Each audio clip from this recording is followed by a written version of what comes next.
Hello, welcome to the 3inMidfield podcast, the podcast where three friends are the GB professional footballers dashed away children when they all discover food, have their say on the Premier League. You just see me and Michael swap. No, don't know why, but it is what it is. Coach, we recently discovered something a What's couple that? days ago. Yeah, go on. We can't call you ever present anymore. There was an episode that you missed. Yeah, I didn't know that, Unbelievable. I didn't know. What you been lying to the people? Wait, hold on. You're the one that gave me the name. I'm not the liar. Bro, I expected a certain standard from you, but you just didn't. You just disappoint. I can't lie to Disappointed, you. bro. I can't lie to you. I can't remember that day. That was a long time ago. It was a long time ago. So from a cut-off point, you've been ever present, but we'll just forget about the other. I don't know how many podcasts there were, but there was a point when you weren't there. So yeah. Just for today, Coach Koja, how you doing, sir? I'm good, man. I've been enjoying today, innit? Just watching a load of Boondocks because Boondocks is the vibe. And drinking a lot of super malt because super malt is the vibe. I don't know how people feel about that in here. If you're listening and you're a hater, F you. And if you're hosting and you're a hater, screw you, Coach. And what's up? Drink. How dare you? How very much dare you? Today's my day. Let me have my day, man. And watch Chelsea, which Jamaal, how you feeling, bro? Yeah. Oh, sorry, that's so rude. How you doing? First of all, how you actually doing? I'm surviving. I'm okay. Yeah. I'm like 10 times. Don't feel like it. I'm good. I'm good. Now, I guess should I just go right into it? No, it's one person introduced. Our boy, bro. You know what I'm saying? Got to introduce one more. I know you're feeling it. I don't know why. It's around the top four. That must be nice. But you can't blame me. There's some things I want to let out, but yeah, it's all good. It's all good. Had a right Christmas with family. Been going to the shops and that. Been walking. Recently done my ACL. Wait, you've been outside, fam? What? So I've been walking outside. Yeah, outside. In this tier 5, fam. With a mask. I follow the rules. I go for my shopping and I leave. So, I'm not breaking any rules. Don't bring any police to my house, nothing like that. Yeah. Everything I'm doing is all within the rules. So, just want to make that clear. I don't like to break the rules. You know what I mean? But yeah, but it's all good. It's all good. It's nice walking about again, no crutches and that. So, yeah, all good. And your ACL. There was a time in our lives, Coach and I would laugh at you, but we've grown up. We've grown up since then. We're better humans now. For some reason, that was my favorite injury, and I don't know why. I was a fucked up child, wasn't I? I was a fucked up child. That was crazy. That's wild, fam. Wild. It's super wild. It's just FM, man. Yeah. Of course, we need to introduce our final guest. KJ, how you doing, sir? I'm good. Vibes FC. Jeez. If you're in the building, nice to see you all out here. You know what I'm saying? We winning right now. You know what I'm saying? Vibes FC is winning right now. It's beautiful, fam. We are the best football YouTube team in the world, and we don't even play football, man. It's amazing. Vibes FC, man. But yeah, I'm good to be here. I'm looking forward to spending this time with you guys. And yeah, man, I'm ready, fam. Yo, chat. Let's just chat in it, like. Let's get straight into it. Should we do it in, I don't know, descending order on the one football line? Because the first one would be United, but I feel like Jamaal has got so much on his chest that he just needs to get out, especially after today. I think we'll start on Saturday. We'll start Arsenal 3, Chelsea 1. Can't complain this weekend. Can't complain about it this week. For once, maybe. That's crazy, right? But Jamaal, you got loads of stuff to complain about. Go on. You know what? So I was playing FIFA with Kojo, and I was saying that I have a sneaky feeling that we're not going to win. Like it just felt like we had to win, and because it felt like that, I had the sneaky feeling in the back of my mind that we won't. So I was just like, oh my god! And when the first goal went in. Firstly, I don't think Reece James was fully fit, which is partially why he wasn't playing today. So I don't think he was fully fit. he clearly got skipped by Tierney for the first challenge, and yeah, the penalty happened. Lacazette scored, and then from then it was all over. To be honest, like yeah, I know, like we started playing well, we got back into the game, but for me, it felt like first goal wins it because we didn't look fully on it that day. But like if we scored a goal, we would have had confidence. So yeah, that's what I've got to say about Arsenal. Good Tammy Abraham got the goal. I know some people like disrespect Tammy Abraham a lot, but he's been getting some goals this season. I'm happy with his contribution. But you know, people have their opinions. Let's talk about the players whose contribution you're not happy with. Let's talk about Timo Werner. Let's see if you're happy about his contribution, especially recently. I mean, a few matches ago, a few games ago, he's looking quite decent. He was scoring his goals are few and far between, but at least he was getting some goals. Now the well seemed to dry up. What's going on with for Timo Werner?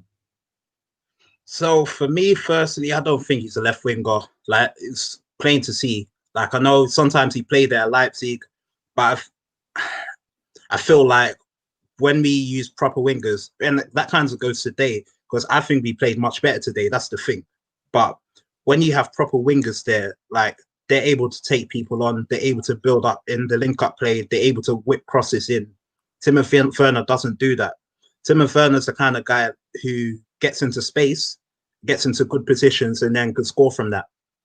But the problem is that with Timo Werner on the wing, what ends up happening, he likes to go like as a striker. So he likes to act as a second striker. And then sometimes we ain't got width, or we only got Chilwell there. No one's occupying the fullback. No one's occupying the fullback and the winger that's defending. So what usually happens is like Werner, what happens is like Werner, he takes up the wrong position sometimes. And then today, I was a bit annoyed with the contribution, but I felt like today wasn't this kind of game to come on. Because I feel like Timo Werner, even though he plays up top, I feel like he plays up top in a 4-4-2. Like he needs to play with someone else. If he's playing as a lone striker, that has to be a game against City. Because you know City, they're gonna like push up and he needs someone who could like get him on the counter. But Timo Werner isn't that kind of guy to go against a bus. And yeah, like what I've just seen, Saka, Tierney, Martinelli, you know, Timo Werner. Yo, yeah, he's been missing some chances as well. There was a chance against Aston Villa as well that you, like a few weeks ago, you know, a couple of months ago, you would have got that in. But you know, it's just one of them things, man. You know, he's on a low streak right now. I have confidence that he'll get goals, but I feel like our manager isn't using him correctly. That's what I got to say about that. In terms of who else I'm not happy with, well, I wasn't particularly happy with Kovacic when he played against Arsenal. I just feel like he wasn't offering much to the team. And I'm usually a fan of Kovacic. I like the fact that he glides past players. He works hard. He can make a challenge as well. But he wasn't doing enough for me in that kind of game. He wasn't creating anything. He wasn't doing much. Mount is, I like him. He tries hard. But there's certain things that he hasn't got the silk for. I think that we should be using Havertz more as well, because I feel like when he came on against Aston Villa, we were able to get control of the game as well. And clearly we need Ziyech back. Like for me, I think the key to all of this is Ziyech, because when Ziyech was there, we were banging goals. We were beating teams 3-0, 4-0. But since he's gone, we've been struggling to create goals like we were before. And for me, I think Ziyech is our best player in the team already. So yeah, there's a lot of problems. And also the final thing with this Aston Villa game, Lampard was so scared to lose it that he did like for like subs. Because for me, I would have 4-4-2'd it. He only made 2 subs. Abraham was on the bench. We know that Abraham has the quality to get goals. So, and on top of that, where do we get our first goal? We got our first goal from a cross. Yeah. So a cross to a big man. Now we took off our big man, and Aston Villa was still sitting back. So we were crossing, but no one was there. And this goes back to Timo Werner, because Timo Werner will drop deep, will go around trying to find space. So if he does that, who do we cross to? Who do we cross to? Nobody. That's true. It's true. That was our problem. But if Timo Werner was there playing alongside Abraham or playing alongside Giroud, like we could have gone 4-4-2 later on in the game, then we'll have people. We have more people in the box. We have a reference point. Timo Werner can go around, like for a knockdown or a layoff or whatever, and then he could potentially get a goal. Like at Leipzig, he always played with someone else. He had Patrick Schick, or he had I think Poulsen as well. He always had someone else, that he was playing with. But he doesn't have that now, because we're either moving him to the left wing, or we play him as a lone striker against teams that park the bus against us. What are we meant to do? What's he meant to do? You know what? Yeah, it's very mad. Yeah, how that game. I'm just talking about this Villa lane quickly. Yeah, I don't see how someone like Bambi Abrahams, bro, because that's what I call him, Bambi Abrahams, fam. Bambi Abrahams, fam. That's what he is. I don't see how my man can be 6'4", yeah, and have his forehead and can't have the ball, bro. I mean, I don't see why. So I can see why my man didn't bring him on, because what's the point, bro? But I know, in all seriousness, when you talk about Werner, I think clubs are now starting to fail at properly identifying and scouting players who fit the system. We've seen it at United multiple times. We've seen it at Arsenal with Nicolas Pepe. We're now seeing it with Chelsea and Timo Werner. Did they properly? There's either two things that's going on. One, they scouted him properly, and Lampard is too inept to actually integrate him into what he actually wants to do with his own system. Or two, they have not scouted him properly, and he has no reason to be in that team. Because if you're not there to fulfill the role in this world of football nowadays, because it's a lot about systems and players fit in a specific role and a specific style, if it's not going to be fitting into that, why is he there? Mm. And that is not the fault of Werner. That's not the fault of Werner. That is down to the clubs, their scouting and recruiting teams. What I agree with that. But what I will say is, I feel like he initially planned for Werner to be the main striker, but what ended up happening was Abraham started scoring and Giroud started scoring. If both of them are scoring, then, well, it's kind of hard to take him out of the team. That's the problem. Is it though? But then, so Jamaal, that's what a top manager should be able to take them out of the team for the sake of the system. That's what Klopp would do. But I feel like a lot of managers, they listen to the media, and when the media says play Giroud, you have to play Giroud or whatever, then they might drop Werner, or they might move into a position where he's not as suited. But if that's the case, you're a weak manager. I'm not going to say that. If you get pressured by the fan base and or by the press to change what you fully believe in and what you're trying to do, you're a weak manager. It is what it is. Unless you're someone else, like some managers like to say, okay, then I'll do what you're doing to prove a point. You know what I'm saying? Yeah. I'm not going to mention the man who that is because he's a terrorist, and that we can't do that on these football channels. but that's the only reason. That's the only reason why you would do that. You know what I'm saying? And I don't think Lampard's trying to do that. So right now, yeah, like that Arsenal game is mad, you know, because you had Tapas Poulos saying, "Yo, here's my tapas," yeah, and then Lampard was like, "Yo, I'm gonna raise you, yeah, bangers and mash, fam." And now he came up looking like bangers and mash Boas, fam. That's what my man was that day. Oh my god, that's what he was. Bangers and mash Boas, bro. That's what he was. Hey, KJ, don't kill me today. Tapas Pulis. That's disrespectful. Wait, you know what though? Like, one thing I will say about the Arsenal game as well, though, it's like, okay, you could say, yeah, Lampard messed up with this and that, but the players weren't putting effort in. That's the thing. It was clear that Saka, Martinelli, and co wanted it more. And you could say that, oh, it's the managers for not setting them up correctly, but it was simple stuff like going for a challenge. Like, Arsenal were getting to all the second balls. Arsenal were faster than us. They were more aggressive than us. But, we have some quality players in the squad, players that are able to keep the ball, players that are able to press. Like, for me, like, even though I want to blame Lampard, I also think the players have a responsibility here. Like, they didn't work for it hard enough. And when you don't work for it hard enough against a team that are trying to give it their all, especially that young players as well, that's what happened. Like, we got blindsided. The players must have genuinely thought it was a breeze in the park. Yeah. Your whole That's tight, by the way. Hold tight, Lee Gunner, for that one. Lee Gunner coming up with. He's an Arsenal fan as well. Man started the tapas poolies, but bangers and mash. The Boas, yeah, that's me. You. That's an OG thing. Yeah. I've never heard that before. That's why I was screaming. Yeah, no. Let's talk about Arsenal quickly. And you guys mentioned Saka, Martinelli, Emil Smith Rowe as well.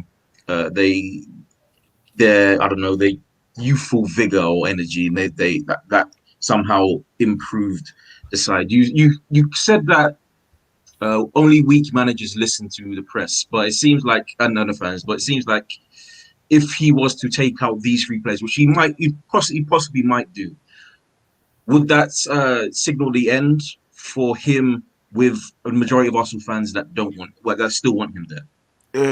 He might as well do it because it's over for him anyway, fam. He's already there. So he's literally, if I'm him, yeah, this gonna sound very mad, but man's petty like this.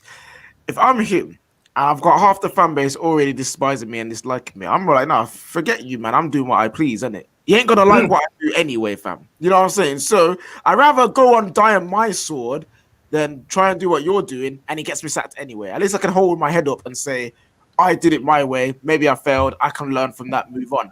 But if he's out there listening to all these different guys, yeah, even me, yeah, a rival fan who say, Arteta should do this, Arteta should do that.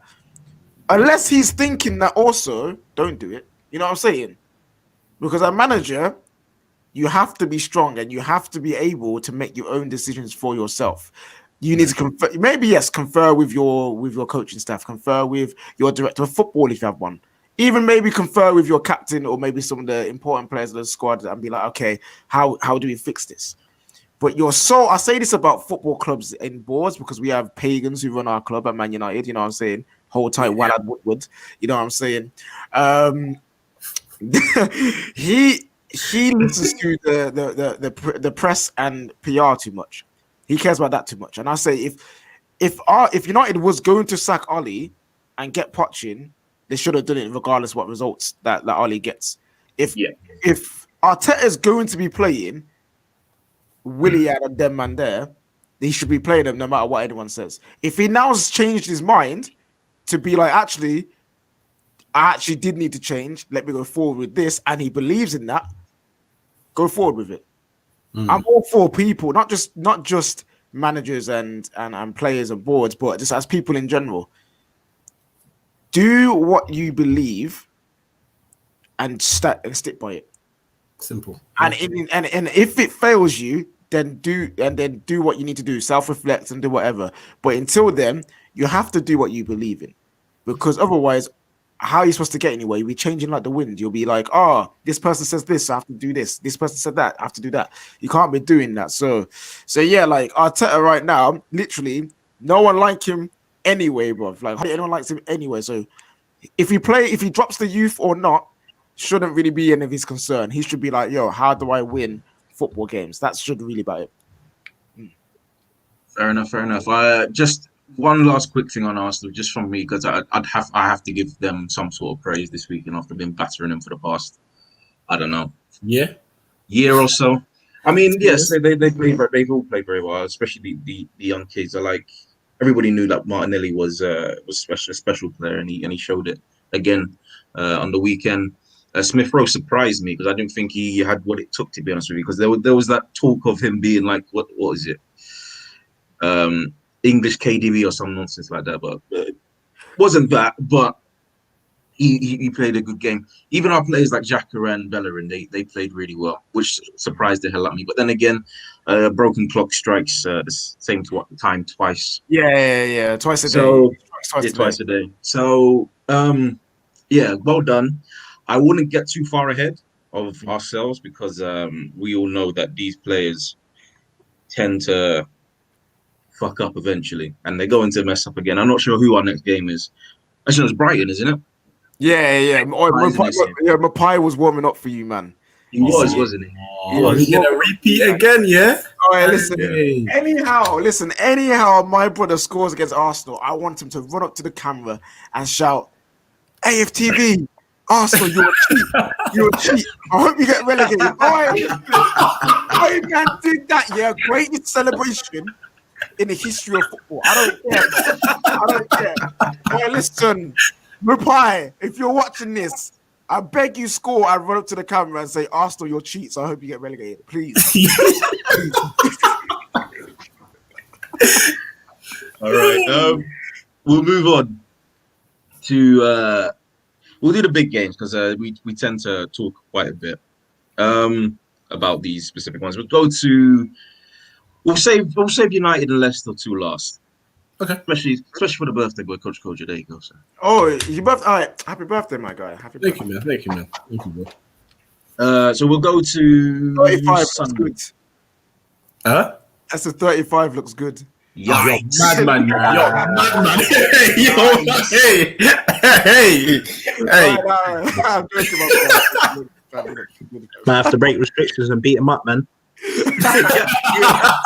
You're gonna have to. This man Jamaal lives like 5 minutes down the road. You can't do it right now. We'll go to Manchester City versus Newcastle United. Man City won 2-0, goals from Gundogan and Ferran Torres. Not much to talk about in this game. I mean, Newcastle do Newcastle. They tried their best to weather the storm. It just wasn't the case. Gundogan scored a nice goal. Also, so did Ferran Torres. Man City is quietly creeping up into the top 4 round and the title challenge. Are they the biggest threat to Liverpool? I don't know if they're the biggest threat. Actually, I don't know who the biggest threat even is, if I'm being honest. Because I've told you I can't trust anyone in this league. So it's one of them ones where even yesterday I was told out of nowhere in a group chat that, guys, check the table. So, why? What for? So go to Arsenal, they check top 4. So, all right, cool. Check it. Arsenal are 9 points off top 4. Arsenal have been disappalling and they're only 9 points off the top 4. That tells me everything I need to know about the Premier League. Everything I've been about the Premier League, it just keeps happening over and over and over. That's embarrassing. This is a disgrace right now. What I'm saying right now is embarrassing. Is it? Wait. I've had this discussion today. Go on. And before. Are you indicating that the league is poor? Is that what you're I've been saying the league is poor for about 4 or 5 years now. I might flip. Oh, no, you go on. Yeah, I might flip it and say that a lot of these smaller teams have more money now as well, so they've got better players. Because end of the day, like think about Everton. Everton had the money to buy James Rodriguez. They got guys like Calvin who were firing off of all cylinders. They got Richarlison in a normal market can go for like maybe 80 million or something ridiculous. Yeah, they got the Core as well. You know, I can name the whole team other than the goalkeeper because listen. Other than him, but like the whole team, they got some good players there. You know, but they're the ones that are like tanking some of these old top teams. They're the ones doing it. Aston Villa, you know, like I said, I expected to draw today. But they got good players, isn't it? Like Grealish, that Barkley off the loan, El Ghazi. I forgot the McGinn. McGinn was running the show today. Yeah, McGinn was great today. I think there's a couple other players I don't remember.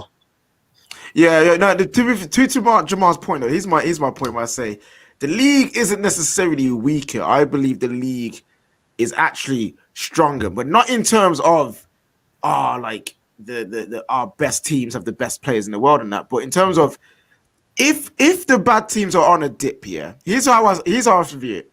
If the league was truly bad, these bad big teams on a bad run of form or bad consistency, they would be able to get away with still winning the league and still beating these smaller teams because they're that poor. But the fact that they're not getting away with beating smaller teams and winning so easily, it shows that actually, wait, they might be on a slight little dip of, or the levels have dropped slightly, but the smaller teams' levels have been risen due to money and due to the ability to find players of quality in markets that you wouldn't imagine. The fact that they've done that, the fact that they've been able to adapt in the times that we're in and over the last few years, the fact that they're being able to not get or have to rely on the greatest managers to come in and make them what they are, but to find good managers, give them time and let them grow something. It shows how much better actually the competition is. Because if it was just about having the best players and the best managers, all you have to do is have peas like Man City and get the best manager, buy the best players, and you'll win the league. But the fact that these smaller teams are doing what they're doing, for me, this shows the strength of the Premier League. And that's why you've got teams like Wolves with Nuno Santos. That's why you've got currently right now, you have Everton and Carlo. You have Dean Smith and Aston Villa. You have Hassan Hootel and Southampton. Even Brighton, who's down there, get told makes these players play some great football. You have Basuma, who's been chased after by all these top teams. True, yeah. So for me, that's an indicator to, yes, the bigger teams are being poor. But that's not the smaller team's fault. The smaller team's fault have sniffed that, raised their level, and been like, cool, try and beat us now. So for me, you know, my thing hasn't ever been on about the smaller clubs. Like I rip into Man United. Man United falling down is not of the concern of the other teams that are doing better than them. They're doing their thing. You know what I mean? Same way if I talk about the title race, and I get annoyed that maybe the gap between first and second was 1 year 19 points, the other year 20-something points, and it's like, is that your basis on the league? No, that's my basis on challengers, because you're not a real challenger if the gap is that big. Yeah. You know what I mean? So all those guys that do their thing, and the teams that are now flopping like your Uniteds, like your Arsenals, I don't really base it on them. I base it on what I see. And what I'm seeing in the league is, forget about like top players. We've always had top players in this league. We still have top players now. Yeah. We've had top managers. Maybe not in terms of names, because back then your like Kirbishleys weren't fashionable, or your Sam Allardyce. But Kirbishley was actually a good manager. He wasn't like a top manager. No, he wasn't a top manager. But if you look at the work he did at Charlton, for example, before he eventually left them, he was doing very well with that club. And they weren't a club of that level to even be pushing near enough, maybe 7th or 8th. So he was doing his thing. That's the kind of caliber that I liked about him. So it's fine. Managers and players will remain. Teams will always improve and go down. These were 1 year Champions League semi-finalists, and then 16 years later, they find their way back into the Premier League after being in the wilderness for so long. Yeah. It's football, swings and roundabouts. But it's by what I see in the league now and the way teams are playing. I understand the styles are more exciting to people because everyone's playing sort of a certain way now, and you haven't got like a team come from the Championship and saying we need to play long ball football to try and survive. Yeah. They want to play a brand of football and stick to their principles. I respect that. I've been begging for that.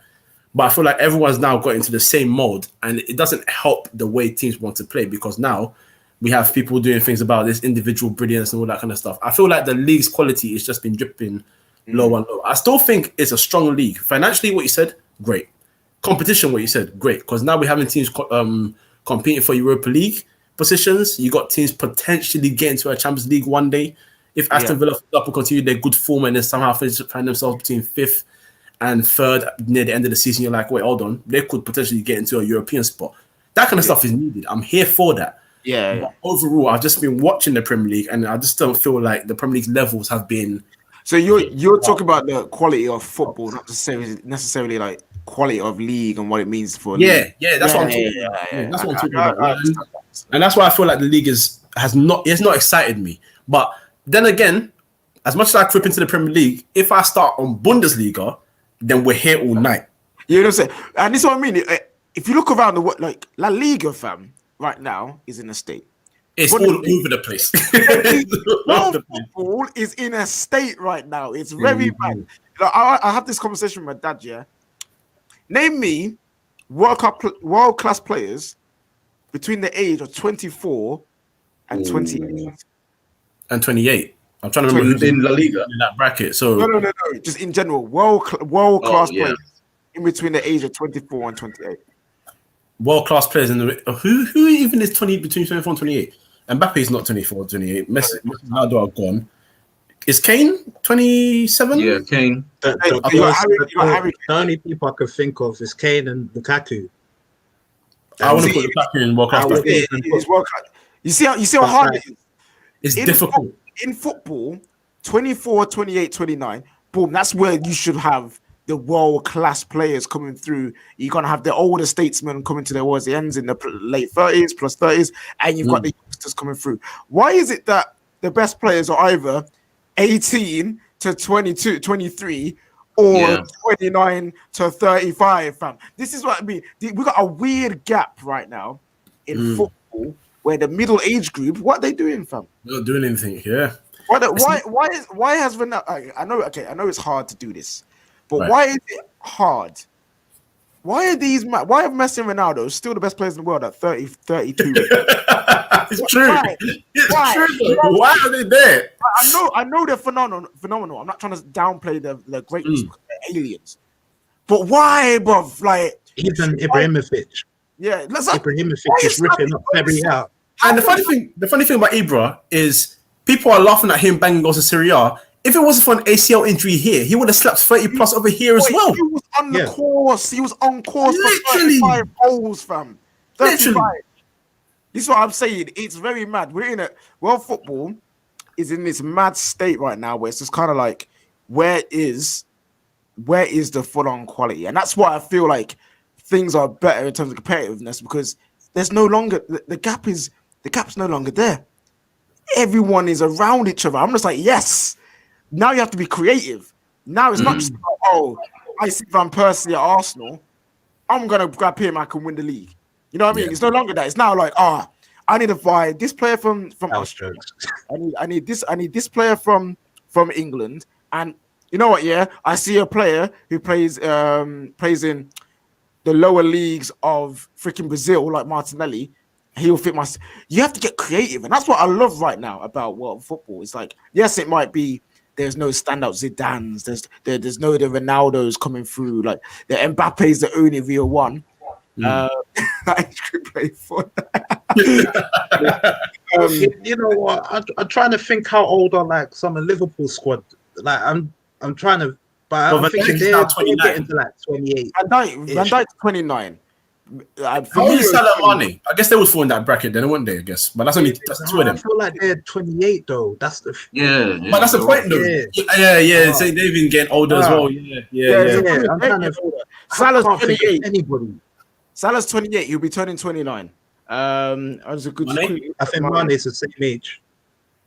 Mane again, 28. Will be turning 29 this season. That's what I'm saying. Like these man at the top of their level. They are hitting them ages now, and it's kind of like, yes, they're fine to do that. Keep doing what you're doing because they're amazing footballers. But what's behind them? How can I look behind them? And the closest thing I got to them is Mbappe, who's 21. Yeah. Like to me, that's just a bit mad. Surely where are the 25-year-olds kicking into gear? What are they doing? Yeah. What are they doing? Because I'm looking at 25. Yeah, I love Anthony Martial, but I can't say he's on that level yet. Isn't that a thing of like there was this bracket of wonder kids? Yeah, that just quite didn't make it. Like your Martials, Odegaard is one of them. He just didn't quite make it. But he's 21 though. He's still got time, I guess. Yeah, he's still got time. That's the thing. Maybe it's that they're playing so much football at that young age, their bodies just get tired by the time it hits 25. And then once they've I don't know, figured out how to play, which is by the time they're 28, or the bodies are like, oh, I can finally kick into gear now. It's because maybe they're gone. It's because like you've had in the last maybe let's say the last 10 years, you've had Messi, Ronaldo, Mbappe. And, you know, if I go a bit further back, maybe Rooney, a 16-year-old to 18-year-old players that just burst on the scene and do crazy things. And because those guys have done crazy things, now everyone's looking at an 18-year-old and saying, look at what this guy did. I want to do the same thing. And football has never been that simple. Wait, listen to how mad this is, yeah? Neymar is 28. Yeah. You know, that's what... Neymar is 28, fam. But he's been around for time. He's been around, bro. He's been around. Like, I've known about this guy since like 2010. Remember? That's Remember crazy. that. Oh, I remember the clip where he had that goal, scored that goal where they pulled down his trousers and man still scored in that. Oh, Yeah, yeah. Listen, back in YouTube when KSI was used to be the best YouTuber in the planet, fam. You know what I'm saying? Like it's That's a long time ago. Like there's that batch, like you said, Cahill, there's that batch of wonder kids that just where have they gone? What's happened to them? You know what I mean? And this middle batch now, it's gonna be very interesting to see who then steps up because you got players like Martial, you got Grealish in that category. I guess the only guy is Sterling, I think. Sterling, but there's still levels for him to even go. Yeah, that's what I feel like. Yeah.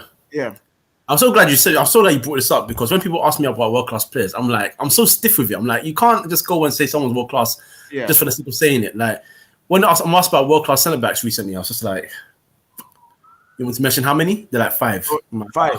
I can't give you 5. Van Dijk, Van Dijk is world class, but that's compared to the standard that we've got now. Put him with Rio and Vidic and Terry and them man there, different conversation. There you go. I think he's still world class then.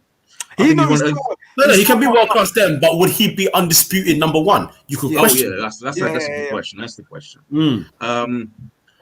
Interesting convo. We're gonna have to move on to. Can we talk about Everton? Not Everton. I mean, they're second. We're Everton, Sheffield United. Yeah, I mean, I'm just gonna say this about them. Yeah, Sheffield United deserve everything that they're getting because they signed Pickford's brother. They signed Pickford's little brother, and therefore they deserve everything they get. That's what I'm gonna say. I've been saying about this guy for time. Ramsdale. Listen, the same bus cost. The brothers, fam. It's his little brother. They both got the same short arm as well. They both wear the short goalkeeper shirts, bro. It's actually true.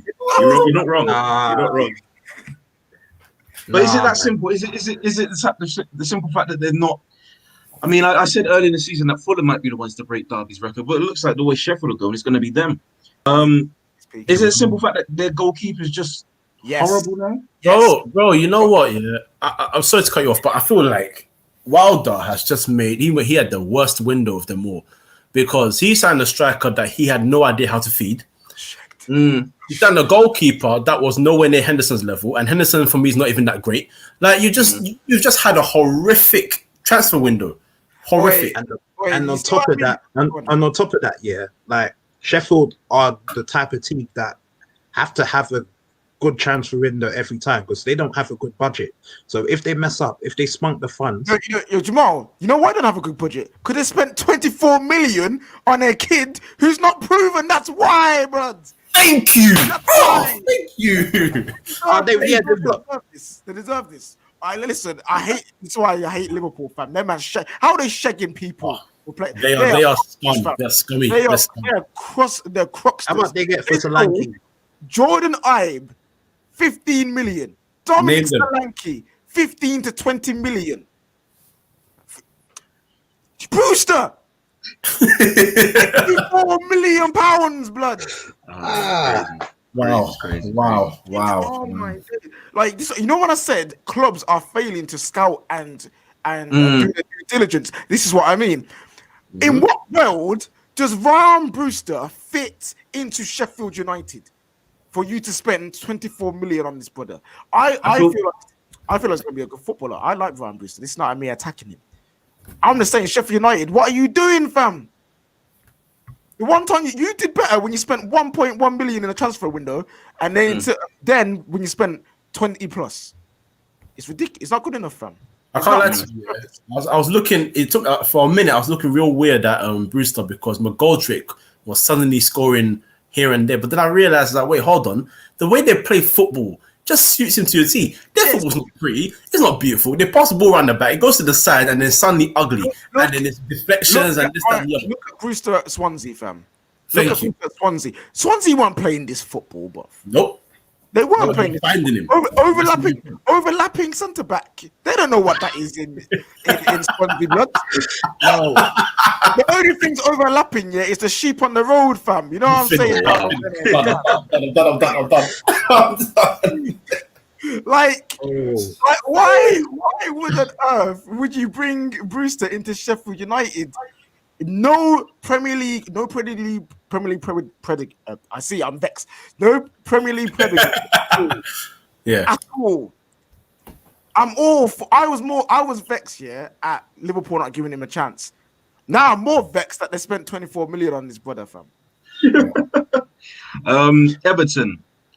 I made an early prediction thinking that they might break into the top 4 this season because of Ancelotti, because of Decore, Alan and James, that trio of players. I thought they were really, really quite good. Then they hit a bit of bad form and they dropped out. Now I think they're 2nd or 3rd. Are they contenders for Champions League? They will be, as long as everyone else keeps doing inconsistency. That's what it is. Everton started the season off well, and then they lost literally one player.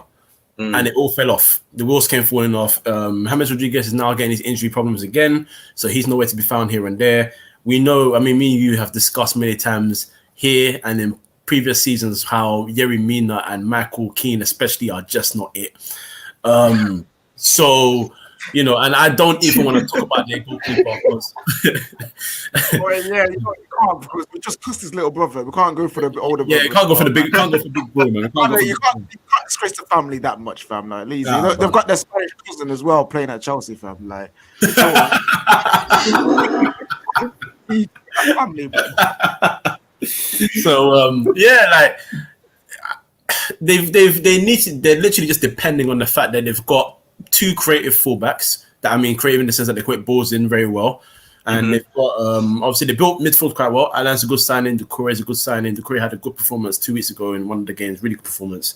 And Calvert-Lewin, he's scoring goals one way or another. He's scoring goals. So as long as they keep finding ways to find him and others pop in with goals here and there, they'll be in and around. But the table will start forming properly from, like, I say February onwards, when people's results start becoming like this, and then you realize who's really about trying to qualify for the Champions League or qualify for the Europa League. So until then, I don't want to count them out, because they could be there as long as everyone else keeps dropping points and being stupid. You know, they'll be in and around the conversation. So let's take our time with them. And I mean, but if I see Michael Keane in the Champions League, I don't know what I'm going to do with myself. Is that because he's a failed prospect from La Carrington, or you see how I put that lie in front of it to make it sound good. La Carrington. Or is it just you just don't rate him in general? So I never knew much about him at United anyway. So when he left, it was like okay kind of thing.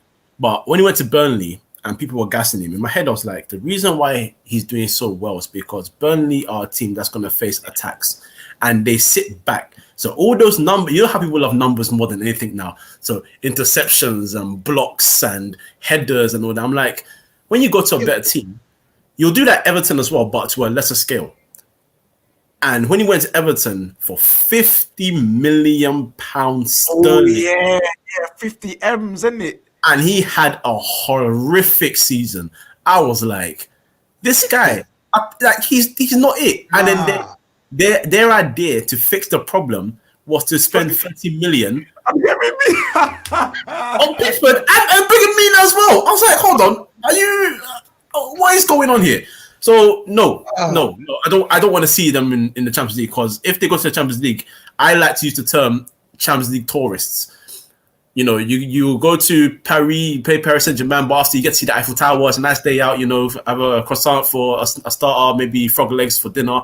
I don't know, something. But, but you're not it. You're not it. So I beg you, don't go and disgrace us. And the thing is, if they go there, it's not like back in the day when you finish 4th and you have to qualify like David Moyes had to. And he fumbled the bag within the first qualifying session anyway. Like, they'll just jump in the group stage and it's going to be a joke. My friends go into my Instagram and they laugh at other countries. They laugh at me about Brexit. They laugh at me about how we're in tier 4 right now. And now you want me to go and talk about Everton. I like it, man. I don't even want to hear it. All right, bruv, that's so bad. For 50 M's for Michael Keane, you know. And you know what? And again, I'll go back to people not doing their due diligence on the people who sign. Thank you. Sick, yeah, but when you don't look at the way that they play, it's the reason why Maguire looks the way he does at Manchester United. It's the reason why he looks the way he does. I'm going to put it out there now. I don't think he is a terrible footballer. I don't think he's terrible. I don't think he is 80 million either. I think he's just good. He's good. He's a good player. You know what I'm saying? The stats at Leicester look sick because the man were playing that counter-attacking football. And when he was driving out from the defense with the ball, half the players were already behind him anyway because they've already sprinted forward. So it looks nice him galloping through the defense and that. Now it's at Man United, high line. Driving into a midfield with actual players in it. You know what I'm saying? Like that was a whole different ball game. And now you look at it like, why do we spend 80 million on this? Like, this is ridiculous, fam. You know what I'm saying? And that's all it is. People need to start doing their due diligence more. Everton, a team that wants to become a high-line, possession, dominating team, you don't go buy from Burnley yet to get your centre-back. Is it due diligence or is it an inability on the player's behalf, an inability to adapt? So you say that Harry Maguire is good, but surely a good player would adapt to the way United play football, regardless of how bad it is. A good player like Maguire, he can't do nothing by his pace. I'm sorry, you're born with them genetics, fam. Like that's it. No, but then surely you'd know. You'd know that you actually can't keep up with the best. let me go into it because remember Terry, because Chelsea were never never a high line team. We were very good at defending and hitting teams on the counter attack. The two times we decided to actually go with a high line was with Scolari, who ended up getting sacked because the defense was bad, and Andre Villas-Boas. Yeah, Terry was looking average. Terry was not looking like a good footballer at all.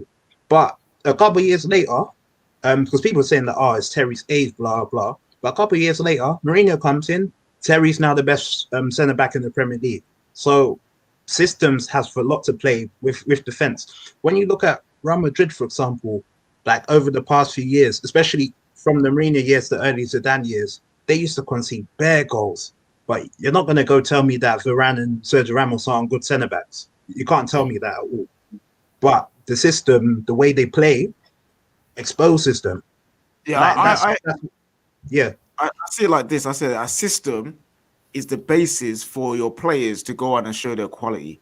If from the off, the player doesn't fully suit the system from the get-go, it's going to be very difficult for them to adapt because they're just adapting to the systems to a basic level.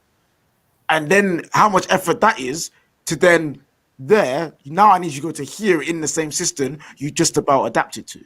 So that's what I'm saying. It is due diligence because you should be able to naturally go in there. If you drop a 4 in that system, you still should be doing your job, in my opinion. But when you're in a system, and you can't even drop a 4, that for me it says you as a player do not fit the system, and that's not necessarily your fault. And more time is on the club for allowing you to be there in the first place. Look at Nicolas Pepe. He's not a bad footballer. He's a good footballer. But he's been looking terrible in the Premier League because he's not suited to the Premier League. Simple. What more can he adapt to? You can only adapt so much. If you're not able to do something, you're not able to do something. And sometimes that's what it is. And that's why I say clubs are now, yes, they're looking at numbers, yes, which they need to do, which is fine. But at what point do you go and say, let me look how he plays against the teams we'll be playing up against? In France, them man are playing high line everywhere, fam. James, same with Germany. With Timo Werner's come over here, he's like 11 men behind the ball. He rattled. Man's confused.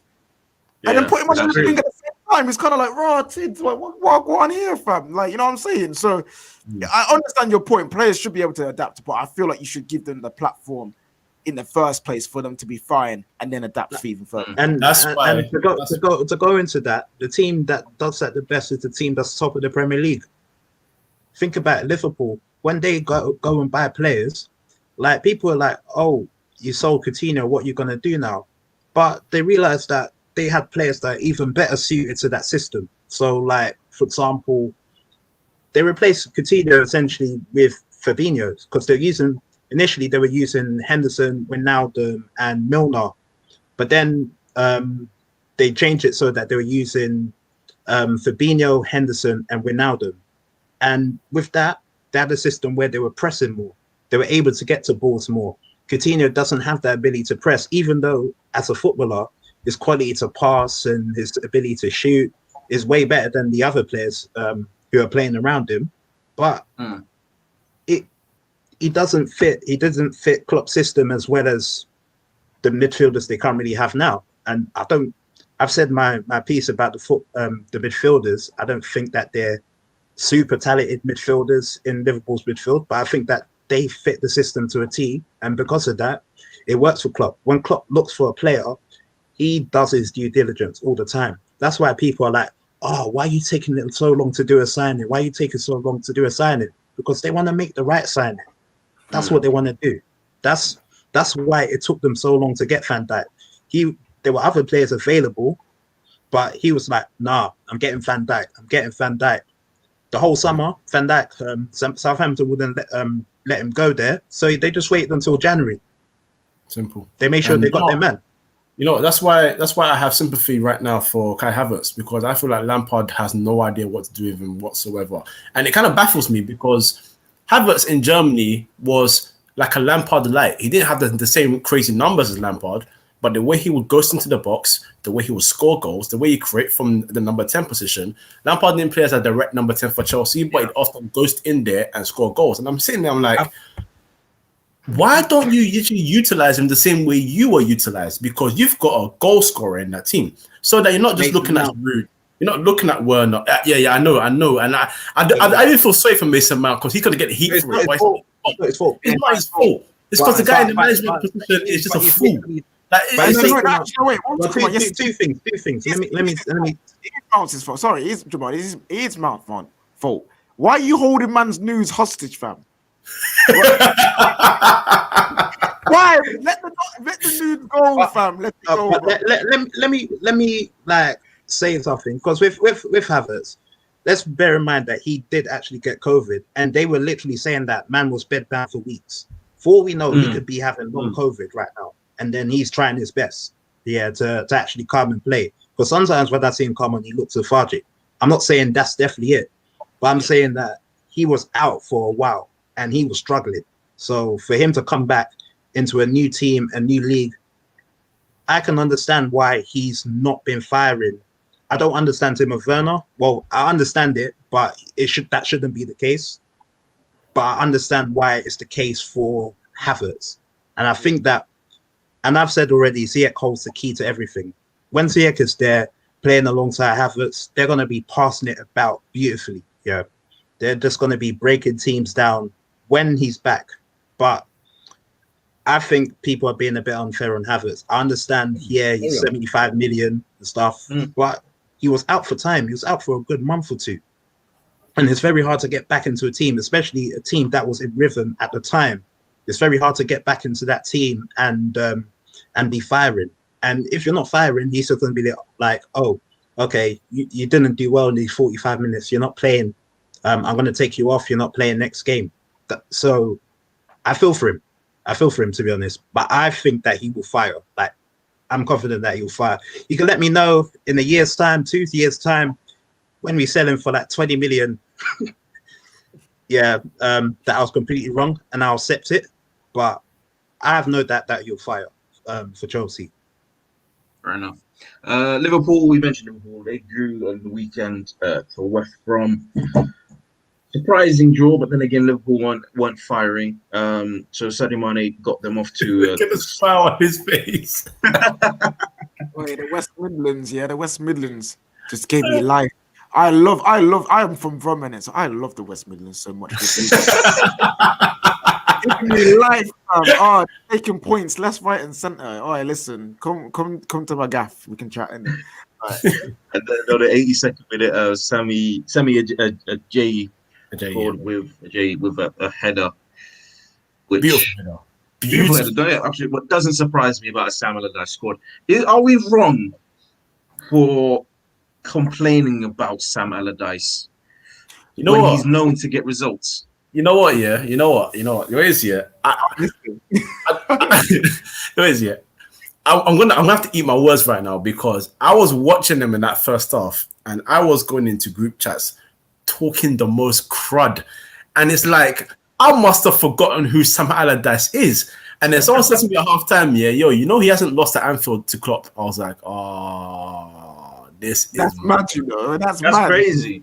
Bruv, he's got an unbeaten record on man's turf, and the last person to beat Liverpool at Anfield was Sam Allardyce. So I was like, okay, this could go mad. And when that Jay jumped and that header just majestically just went past goalkeeper, I was like, you know what?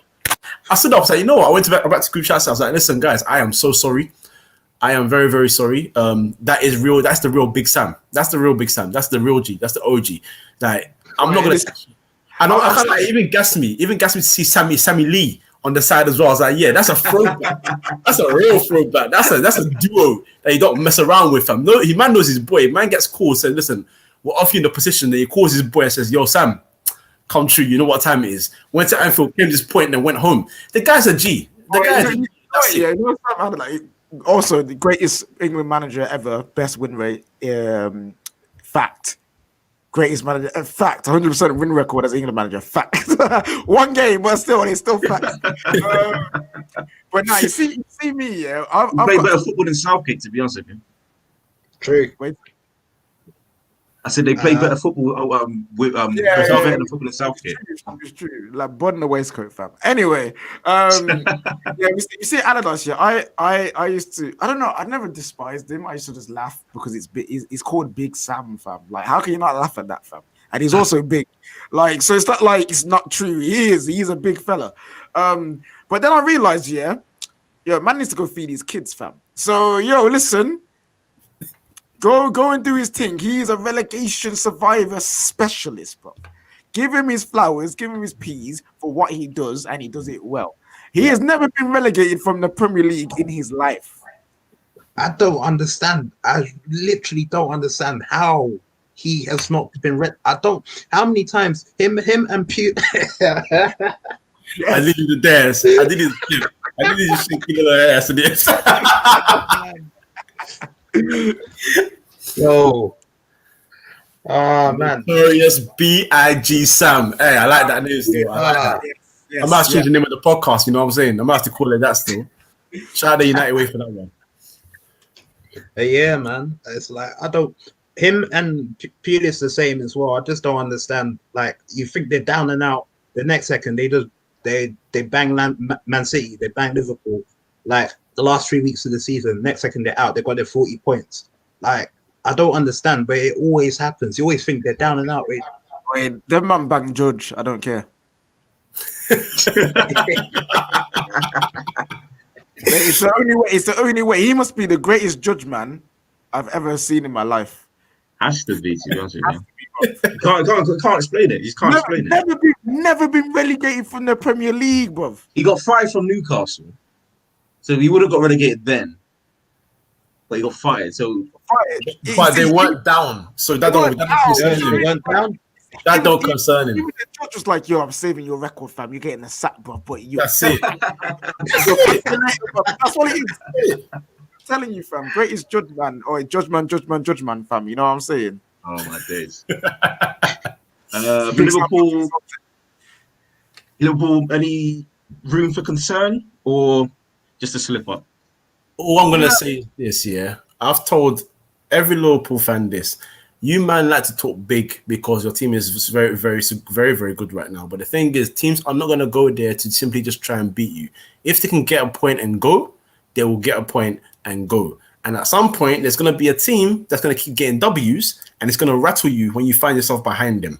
They're so triggered at the fact that United, who have been calling bummy for the last 7 years, are suddenly a game in hand away from being 2 points out of nowhere. And if they go to Anfield and somehow claim a W, suddenly they're like, oh, wait, hold on. You can't get too comfortable. You won one league title in the last 30 years. Congratulations. You haven't done it back to back. Don't get too cocky. Don't get too comfortable. Because when you get too cocky and too comfortable, you get slapped down real quick. Trust me, there's been teams that do that. There's been teams that have 12-point gaps, and then they're suddenly just like, oh, wait, hold on, we're second place. It rattles them. They don't know what's coming. It's happened to us. It's happened to Arsenal. Imagine one guy went on radio and was like, I love it if we beat them. Where's he now? Where's he now? Yes, I was thinking exactly that, bro. See, that's history. That is football heritage. Yeah, so they can't get too cocky. I understand that the team is doing things right now and respectful. They gotta get some. Gone. They gotta go to Middlesbrough and they gotta get certain. And you know what? Love it. Oh my god. So listen, no, I understand their team is really good, and it wouldn't be a cause for concern, but they need to start realizing that these draws can come back and bite you. Because remember when City won the league, KO, we told Sam, our friend, he's a Liverpool fan, we told him that the draw against us will be the reason why he didn't win the league, and they lost the league by 1 measly point because they didn't tuck us away.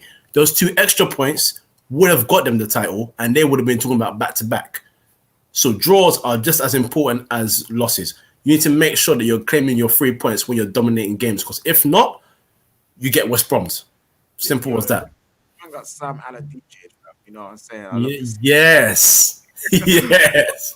About Liverpool, they might just need to, if they want to win the league and also continue on being a force in the Prem, they might need to re-up, fam.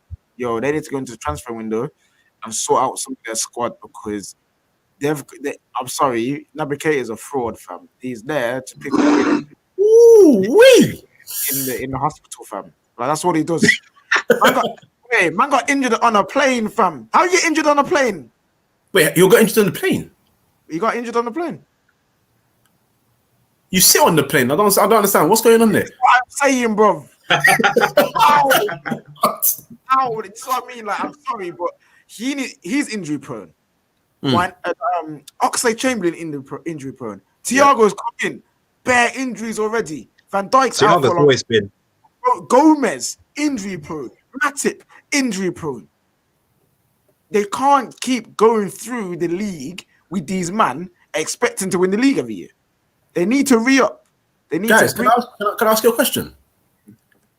Has Oxlade-Chamberlain actually improved at Liverpool?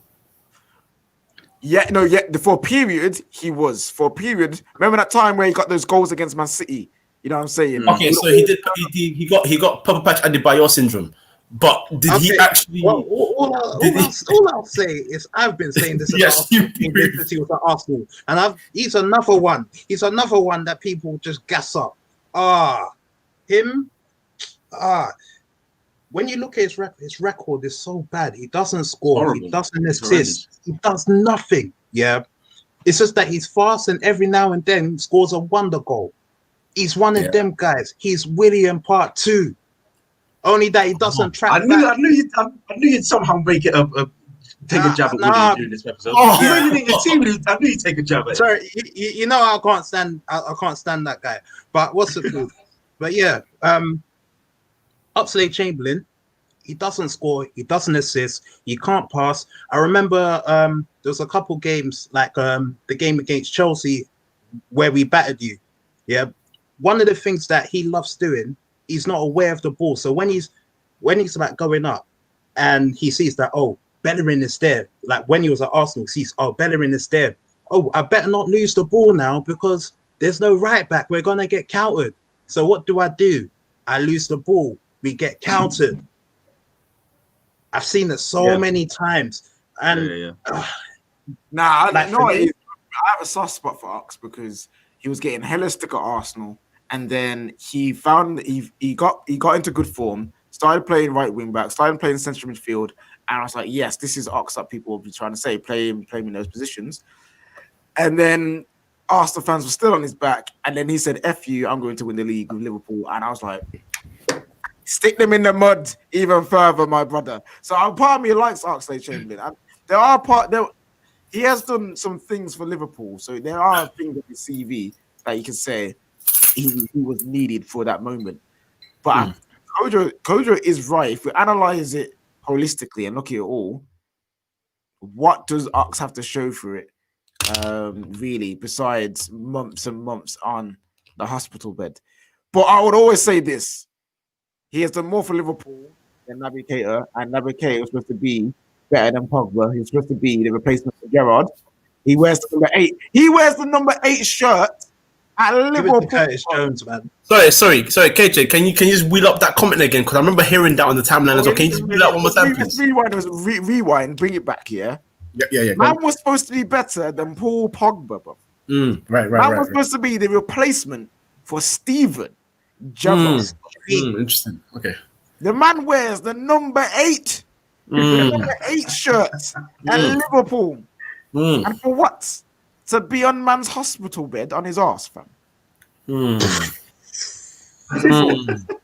sick. It's kind of funny, isn't it? These Leipzig players coming to the Premier League and not really doing a thing. It's crazy. Hey, I know how it feels, man. Hey. That's like God, man. Fam. Red Bull does not give you wings. Crazy. I know how it feels. You know what it is? If they pay for an energy drink, yeah, what happens is by the time they leave, the energy drink syndrome is worn off, fam. No more energy, bro. Yeah, the girls, man, he was giving them coffee, Monster, Red Bull, all Boost into one drink.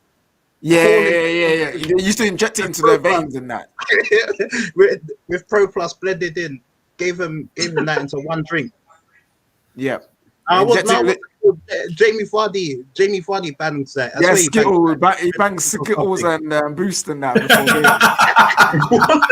Like Jamie Vardy's mad, but that's it. You know, you're right, Jamal. That's it. They gave him that concoction, yeah, inject it into their veins, and then as soon as they leave, they get withdrawal symptoms and start breaking it down, fam. You know what I mean? Start shaking all over the place, and therefore end up doing nothing, fam. Like it's peak, bro. Hold tight, Red Bull, Leipzig and Salzburg, fam. Love you guys. Hold tight, Red Bull and Leipzig and Salzburg. Wolves, Tottenham 1-1. Where are the Tottenham fans again this week, coach? It seems to be nowadays where they win. There's dozens of them. They lose or they draw. There's none of them to show. It's all mouth, all talk. And then when hold on, how many days till so it's the 28th today? Yeah. So how many months away is May? 5.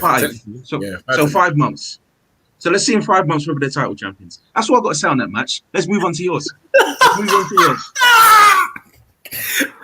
Also, can I also say best Portuguese team to ever played in the Prem? Facts. Absolute facts. Part of me wishes they had Ronaldo as well. That would be absolutely complete. His agent is basically they must be breaking the limit for foreign player rules. That's not the only thing they're breaking, fam. Listen, George Mendes. George Mendes is also their agent, fam. He's also Ronaldo's agent, bruv. He basically owns that football club, fam. It's very mad. So yeah, best Portuguese team ever to play in the Prem. I don't care anyone says. Manchester United 2, Leicester City 2. I feel like there's I'm not happy about it. I'm not happy about this team. I'm sorry. Why not? Because I understand. Look, I understand in hindsight, Liverpool dropping points also means that the result is kind of balanced. But for me, it's simple as this. Obviously, we didn't know Liverpool were going to drop points, right? But the fact that we dropped points and they dropped points also, and the fact that we were actually in a winning position where we had the game under control as well. Liverpool were flat for a whole 45 minutes. We were good, switched off for a second, 1-1. Good again, took control, scored, switched off for a second again, and made it 2-2. Like, you win that game and you get closer. That's where it burns me. I don't care about the fact that Liverpool dropped points. I just want the team to keep getting W's. That's what I want to do. So the fact that they drop points just annoys me because it's like, Liverpool will continue to drop points. And you will drop points also, but I just want you to drop less. Or don't drop points when they drop points. Just keep trying to get W's, try to take advantage. You started first, so I can't say that you knew that advantage was coming. I can't put What do you expect from this Man United team this season? I think this is where I had zero expectations from the beginning. Like I just have zero. So I just go bit by bit. And so you're basically part of Vibes FC with me in it. Like yeah. Man's a part. See, because I'm part of Vibes FC, yeah, not just part of it, captain. You know what I'm saying, founder. And that, you know what I'm saying. Let's go. I saw that game, and I'm like you. I saw like was in the ascendancy. We did what we needed to do. We played an away game where we never had to come back for once. You know what I'm saying? I'm like, yes, showing progression. Let's see it out. 5 minutes or however long it was. Boom, let's go home with the 3 points. Yep. And then it's just like, boys, you don't help yourself. You don't help yourself. And that's what upsets me. I no longer get frustrated with United because Vibes FC, I'm here to have a good time. My head don't need to be hot. The only reason why my head is hot is because my gal is running me down. That's the only reason why my head should be hot. You know what I'm saying? Other than that, I should be loving life. You know what I'm saying? Mm-hmm. So I'm trying not to get frustrated. But for me, it's just like, I want us to win the title, but I don't expect it. I don't think we are good enough and capable enough to do that. But the next best thing is showing progression in mentality. I know they've got the talent. They're all talented lads. We've got a talented team and I love them. But my issue is up here. I want to see improvements up here. And we were starting to show signs of that mentality improving. You got comebacks. You've got that in the locker. Cool. You went away, got knocked out the Champions League, but you show your quality again by not getting spanked by Man City and then going on to win again. You know what I'm saying? So you learn how to come back from disappointment. Cool. We had a chance to to leapfrog some teams in the league by beating Sheffield United. I was stressed. We did that. I'm like, cool. Where the mentality is slowly getting there. This one was another test to be like, can we go somewhere and stamp our authority and show that we're serious? And for glimpses, we looked serious. It's like, yes, this is it. We're getting there. And then again, we do what Man United do. Switch off, relax a bit, you know what I mean? They're feeling the vibes too much, you know what I'm saying? Martial and Rashford had too much to eat for Christmas and that. Man's still on the sorrow, you know what I'm saying? Like, come on now, like, guys, wake up, blood. Yo, Maguire, yeah, man. I didn't even know what the defense was doing, fam, for that last goal, bruv. Like, you see them all the score. They were here, yeah. They saw the ball and all went like that. And that's what allowed Jamie Vardy to pop back and then boom, strike. And it's just like, boys, up here, that's all he is. If you fix up here, I might not have to be Vibes FC because you wouldn't stress me out. You know what I'm saying? Like, man. But overall, the game got the score that it deserved. It was a fair game. It was an even game. So a draw was probably fair for both teams. Fair enough. I can forgive that. And we move on. Now, tomorrow is the big one. Wolves are a big team. They took points off of your rival. Chelsea dropped points again. Mm-hmm. We have to now show we're serious and win this game. Because it's not going to be just, you just beat a crap team. That's why you won. Wolves are a serious football team. They want to become Champions League competitors. They want to get into Europe every single year, and they're building towards that. We need to show them why we are called Manchester United, bro. You know what I'm saying? And this is what it is. We need to start getting over these mental hurdles. And until then, I'm Vibes FC. I have to be. Yeah. I have to be. Also, until the Pagans and the Wallad Woodward get moved, with Vibes FC as well. Viva la Resistance, fam. Yep. Hashtag get the fuck out Woodpecker. Don't like him. Yeah. Hashtag Wallad Woodward. Hashtag Big Legs of Pagans. Hashtag you don't know what you're doing. I can keep going, bruv. You know what I mean?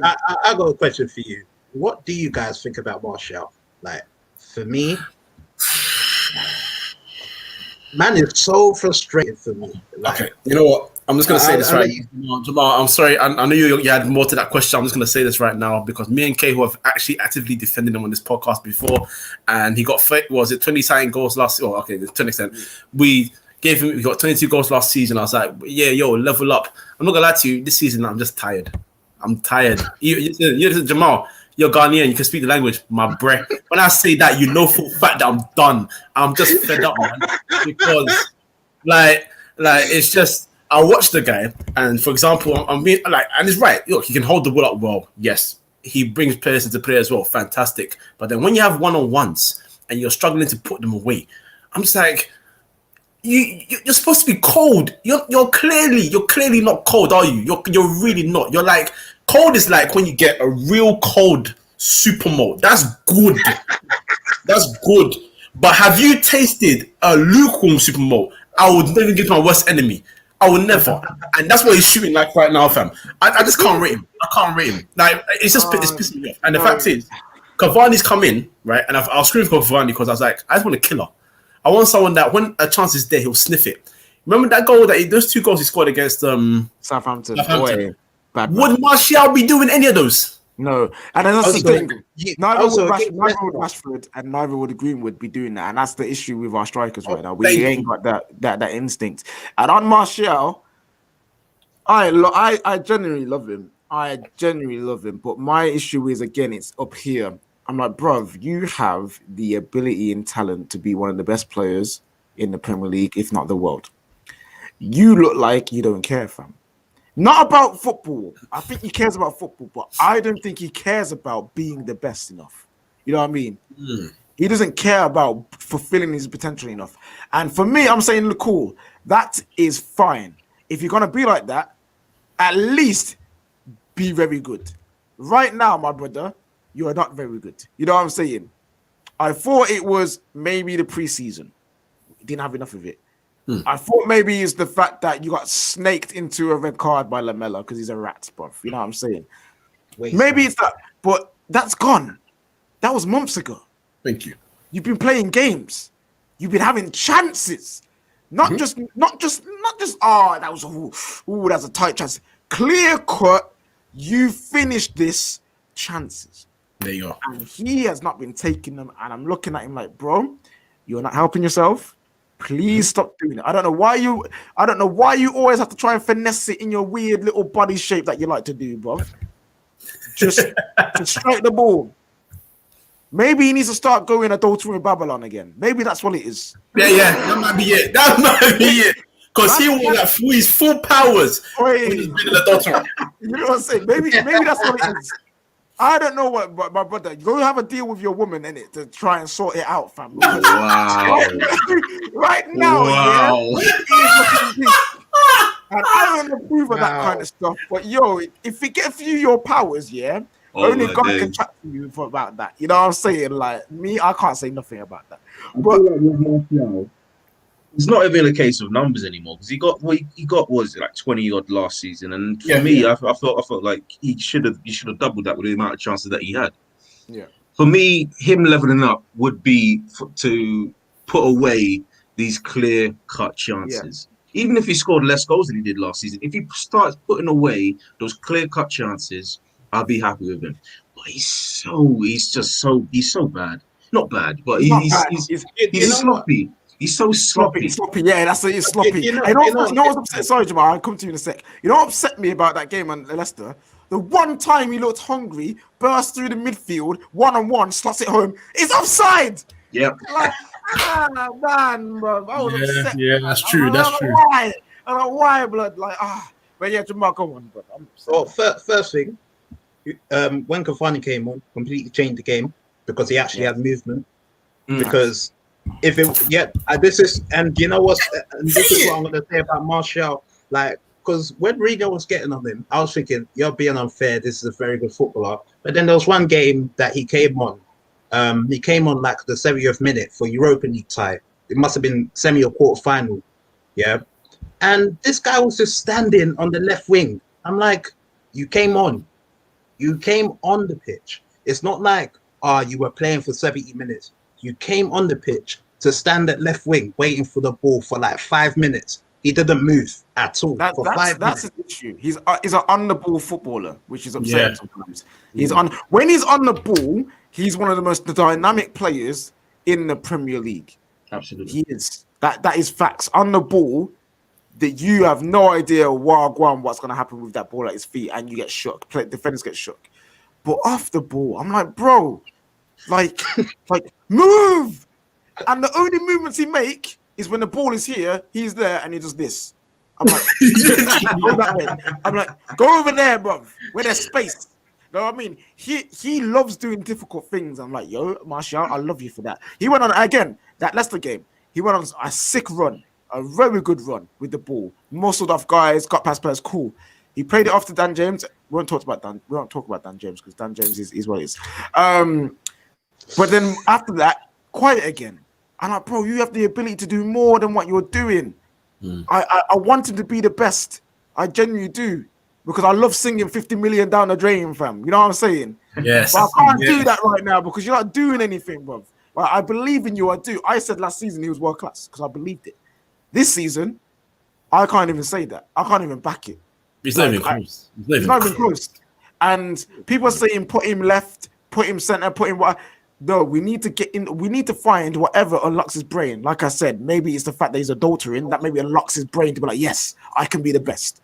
You know what I'm saying? Whatever it is, we need to get into this guy's head because he is too cool. He is too cool. Like, he's too relaxed to be a top footballer.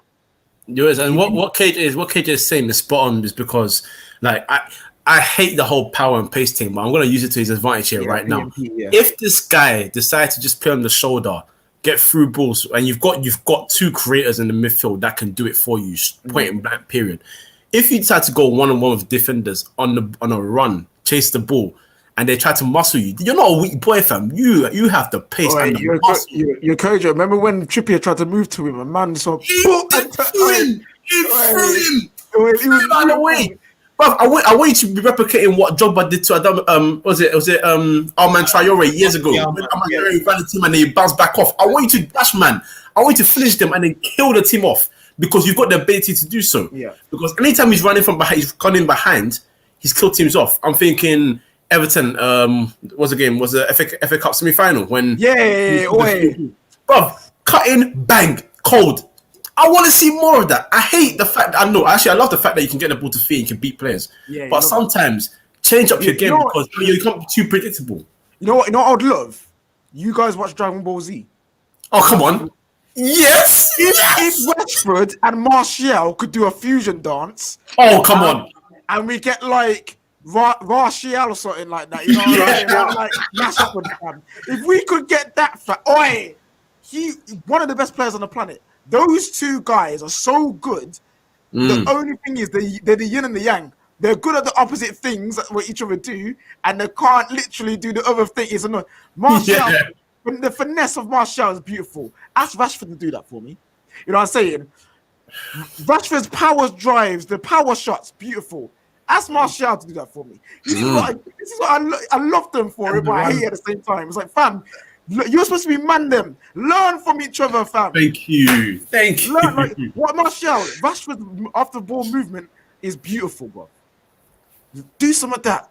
Rashford, Martial's creativity and weight of pass is beautiful. Learn some of that. Use each other. Learn of each other. And you're letting an 18-year-old Greenwood show you up. Come on now, fam. Come on. I love Greenwood, but we shouldn't say he's the best finisher in the club. We shouldn't be saying he's got the highest ceiling in the He team. shouldn't even be the one right now. He shouldn't be the one, but he is because he is Mason bloody Greenwood, fam. You know what I'm saying? Star boy, Captain Marvel. You know what I'm saying? The chosen one. Yes. Mason Skywalker. Wait. Let's try one thing because last time you said that it was peak. So let's go somewhere else, fam. Let's go somewhere else. Because last time we called someone the chosen one, Who was the chosen one last time? I can't even say his name. Man. Don't tell me it was Giannis or something. No, I'm talking about the other Scotsman that touched our club for no reason. In management. Oh, yeah. He got called the chosen one, then, bruv. Listen. Yeah. The difference is Mason's got the dash of melanin, so I believe. Okay. I believe, fam. I believe. Also, he's also part of Galchester United. When it's Galchester, we bang. Do you remember that goal that Aaron Saka scored when everything got outed about him and his mistresses, fam? Oh, sick blood. Remember that, fam? Apparently, when our man them up to foolishness, we bang, and that's why Jack Grealish needs to come to the theatre, fam. Are we sitting here condoning cheating? Because I can't lie. For the United players, for United players, not for us. For the United players. Yo, listen. Sometimes in life, people need inspiration. Some take it from the Bible. Some take it from art. Others take it from drugs, and some other people are like the United players take it from gal. You know what I'm saying? I think on that note, we shall finish. It's been a long podcast. And bloody hell, you finished me. So, oh my days. No, aside that, I fully do not condone cheating in any. Yeah, me too. Yeah. I'm not about it. KJ, where can they find you? At Elite_KJ on Twitter. You can find me on the YouTube channel, The Football Terrace, where we cover all the Big 6+1. Hold tight Arsenal. You're now the guest to the channel. You know what I'm saying? Leicester have taken your spot. But yeah, we talk about the Big 6, cover a load of stuff, transfer news and stuff like that. So yeah, if you haven't already, so subscribe to The Football Terrace. You'll find me on there and my show, Midnight Vibes. Yes, midnight on Wednesdays and Sundays. Find KJ in prison. If I said find KJ in prison, listen, I wouldn't survive. I would be done, man. Me and prison don't mix like that. But yeah, Midnight Vibes, Wednesday nights and Sunday nights at 12 a.m. Just great time. We have a good time, vibe out. You'll be seeing these gentlemen on there at some point when we arrange it. And yeah, and also follow and subscribe the Football Terrace Clips, which is a channel I run for the Football Terrace, where we take the best moments from the Football Terrace and just whack it on there. Right now, you get to see the pain of Chelsea fans, you know what I'm saying, and their loss to Arsenal. I can't lie to you, Anita's face after that L was incredible. Absolutely. And I got so much love for her, but that pain, it made me laugh more than it should have. I'm sorry. Yeah, it was just too funny. Monster as well. Monsters. I love you, bro. More of that. Jamaal, where can they find you? So you can find me on Instagram, jam_the_man7. So that's jam_the_man7. Basically, 6 people beat me to it, so it's what it is. So, exactly. Coach, where can they find us? You can find us on obviously here YouTube at 3inMidfield Podcast. You can find us on Twitter at 3inMidfield, and you can find us on Spotify, SoundCloud, and Apple Podcasts, 3inMidfield Podcast as well. Yeah. This has been another episode of 3inMidfield Podcast. Good night.